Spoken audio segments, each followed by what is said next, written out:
Hey guys, Metal Jesus here, and today I'm back again with my good bud Reggie, and today we're hoping to save you a little bit of money. That's right, guys. We're excited to talk about 10 Switch games that you could get for $25 or less. So let's take a look.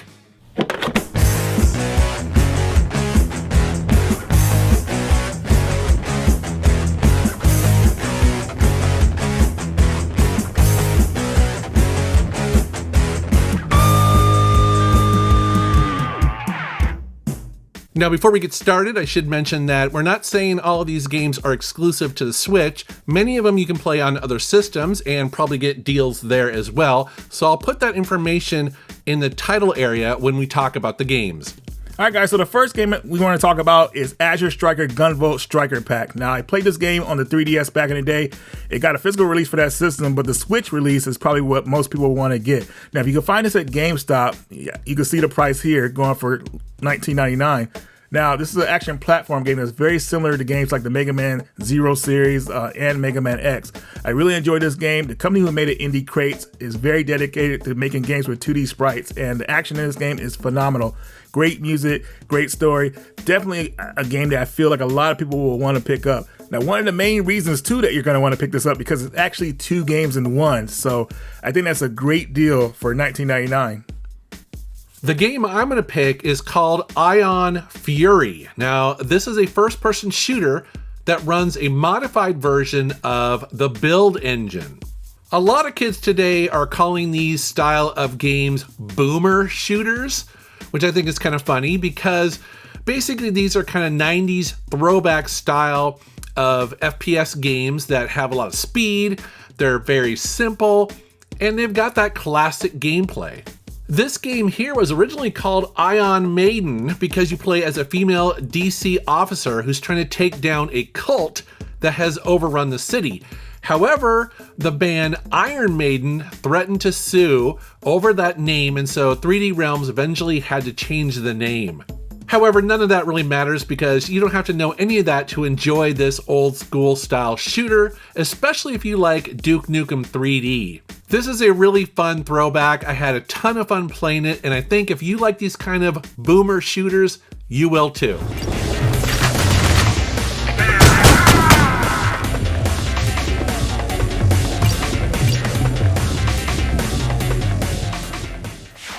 Here is Little Nightmares Part 2. Now, don't worry about this being a sequel. It's actually a prequel game, so you can play this before the original Little Nightmares. Now, this is a straightforward horror puzzle game. My first time playing this game, I had an amazing experience. Now, the reason you're going to want to pick this game up because it leaves an impression on you. I remember playing this game the first time. Man, I'll never forget some of the horrors I saw in this game. Definitely a game I feel like a lot of people will want to try out because just the experience alone you'll remember it probably for the rest of your lives. Now, just to let you know about a little of the gameplay, you are trying to escape and you are being stalked. Now, there's different stalkers during different sections, but some of the stalkers in this game are pretty insane. You'll be running a lot, trying to hide, and it really just leaves an impression on you.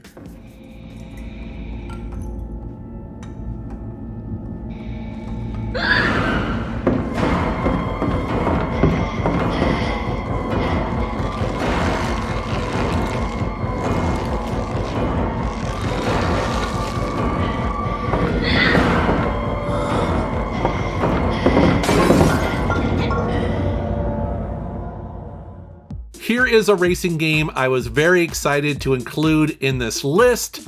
You see it right here. It is called Cruis'n Blast.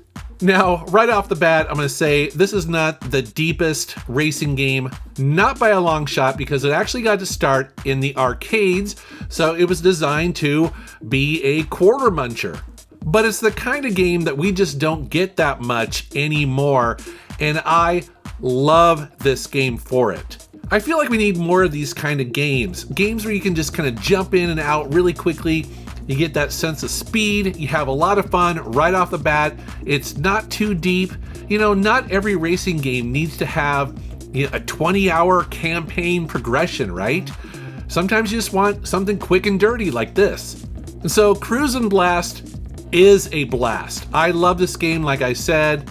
If you like arcade games, you miss those old school ones, you're gonna really dig this one, and at a great price.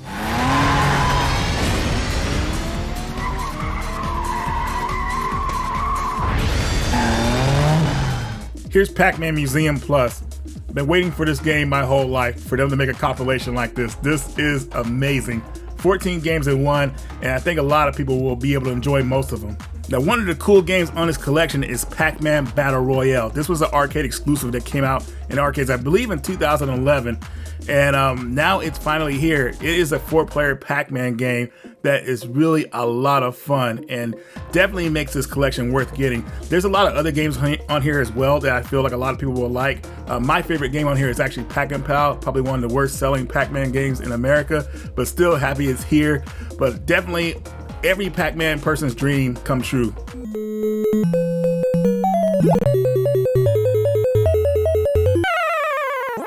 Here's another game I was really excited to talk about is Yooka-Laylee and the Impossible Lair. Here's a game created by ex-employees of Rare and a direct sequel to Yooka-Laylee back in 2017.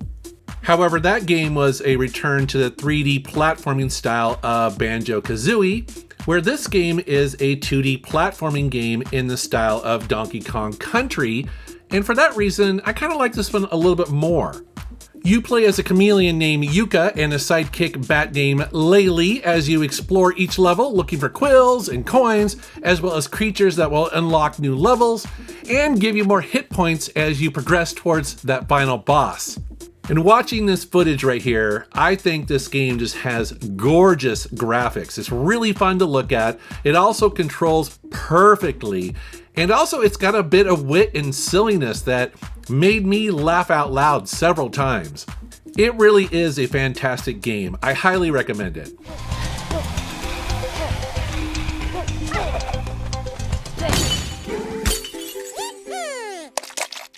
Super Lucky's Tale. So I love 3D platform games, and when I played this game, I immediately fell in love.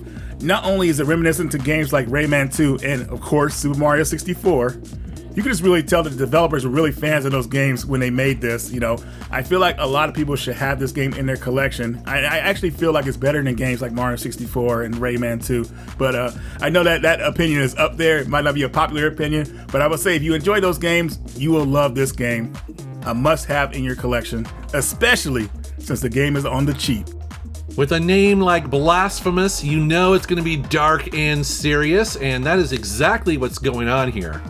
This is a Metroidvania-style game where you control a knight that is wielding this massive sword that helps you take out enemies on your holy quest. Now, the first thing that I want to warn you is the difficulty. This is an old school style hack and slash where the combat will kick your butt at every turn. At least until you learn how to block and dodge with each different enemy that you discover. Many people have described this game as a Dark Souls-like 2D action game, and that's probably an accurate statement. You also mix in a little bit of Castlevania, and that's what you can expect here. I really do dig the graphics and its gothic styling. Also, it's a pretty meaty game at around 15 hours to complete just the main story, and then you're going to have to add on another 5 hours or so if you're a completionist. It's a really cool game, especially if you like those Metroidvania style action games. Check it out.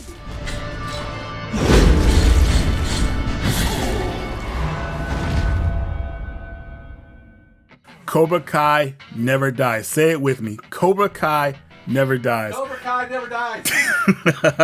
This is an amazing beat 'em up game. And, you know, I'm throwing that word out there, amazing. You know, I was just surprised when I played this game for the first time because I didn't know what I was getting into. But when I saw it was a beat 'em up, I was like, wow, this is actually really good. And it's a co-op beat 'em up, thankfully. And what's really cool about this game is that they really got the lore down of Cobra Kai. You know, it really feels like they wanted to make something special here. Now, unfortunately, you know, the game is a co-op beat 'em up, but it does not have online play. You know, that's always a disappointing thing when it comes to like beat 'em up games. I want them to have online, but still, it doesn't take away how cool this game is. I love this game a lot, and I love when you're playing the game, you can actually like throw enemies into like obstacles like during the level. Like you can throw people in arcade machines, pool tables, all kind of cool stuff. So it's very, very interactive, I would say. So you won't get tired of this beat 'em up. You learn moves as you go, and you get to fight with your master during the game. So lots of cool characters to choose from. Must have in your collection. Cobra Kai never die. Oh yeah, here we go. So this is Saints Row the Third. Now back in the day, I enjoyed the first two Saints Row games, but it really wasn't until this third game when Volition really let themselves go wild with the story and the gameplay ideas, and that all just made this one better in my opinion. This is an open world game set in the fictional city of Steelport, and the game leans really heavily into parody, social commentary, and pop culture. And I'll be honest, this game is over the top bonkers in its story, its mission, and its details. I love it. You can tell that the developers were really just having a lot of fun in creating this game. I mean, what I like about this is that it is a big open world where you can just kind of mess around doing whatever you want to do. But at the time when this came out, it was a revelation to play it on a handheld like the Switch. This is one of my go-to games when I travel because it doesn't go too deep, and because it's open world, you can just jump in and have fun with it at any time. You don't really have to worry about what was I doing, where was I going, what's the plot. It doesn't matter. Is it the deepest game? No. But that's exactly what I want sometimes when I'm actually sitting on an airplane going somewhere. And I'll tell you what, it's definitely fun. We must disable the mind control devices to stop the invaders from taking over the city. What will happen to the people if we fail? Their minds will be taken over, and they will be forced to obey the invaders' every command. I can't. I won't let this city down. If this city falls, the Earth falls with it. And so that, guys, is our 10 Nintendo Switch games that you can find typically for under $25. Everybody likes a good deal, and we like all these games. And I want to let you know that we've done a previous Switch video that I will link to up in the corner there, as well as videos talking about cheap PlayStation 4 and Xbox One games. And if you know of some cheap Nintendo Switch games that you recommend people pick up, please post them down in the comments below. And as always, guys, I want to thank you for watching my channel, thank you for subscribing, and take care.